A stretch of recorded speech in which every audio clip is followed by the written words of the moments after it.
And right now we are joined by Bob Rundle. He is the owner of the Kolache factory here in Albuquerque. Bob, it's great to have you with us. Nice to be with you, David. Let's talk a little bit about what you guys are doing for the first responders and the frontline workers now during this pandemic. Well, David, you know, we're all suffering, but that doesn't mean we can't step up and do our part.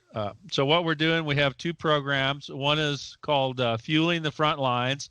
That's where any first responder or medical personnel, they can come in and get a free breakfast from the Kolache factory, a sausage and cheese or a fruit and coffee. And the other program is Adopt a Frontline Hero, where people at home can send food to the hospital, to the police station, to the fire station to help people that are on the front lines fighting this pandemic. Wow, that is just simply awesome.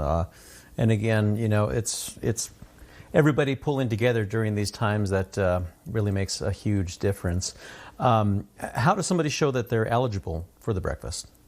Well, they just need to show their ID or wear their uniform. We don't have a very strict policy about it. Just come in and we'll feed you. What made you guys want to do this?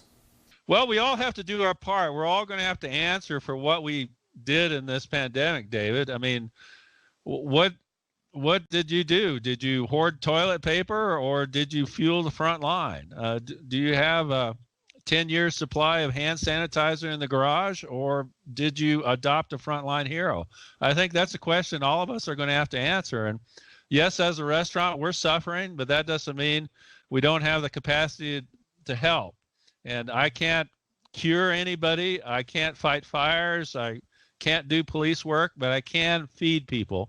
And so that's what we've decided we're going to do. And this is more than about food. This is about community. This is about showing people that we care. Kolache Factory cares. I care. My restaurant staff cares. Yeah. Let's talk a little bit about history of Kolache Factory. How long have you guys been around? We started in 1982 by John and Jerry Banks. They started in Houston. We have about 60 stores now. I started my store here in Albuquerque about 5 years ago. So we're 5 years in. We introduced this Kolache, which is a Czech food. It's very unique type of food. It was new to the Albuquerque area. I'm slowly getting the word out about what a Kolache is. Anything else that you wanted to add right now, Bob, about, you know, just the trying times and what you guys are able to provide? Well, the only thing I'd like to add is we're all going to make it through this. There are better days ahead. I think we've seen the worst of it, but we're all going to have to pull together as a community and get through this. And what we're doing is we're helping to feed people. That's what we see our role. Thanks very much, David. Great. Bob, thank you so much for joining us and for what you guys are doing at Kolache Factory. Much appreciated.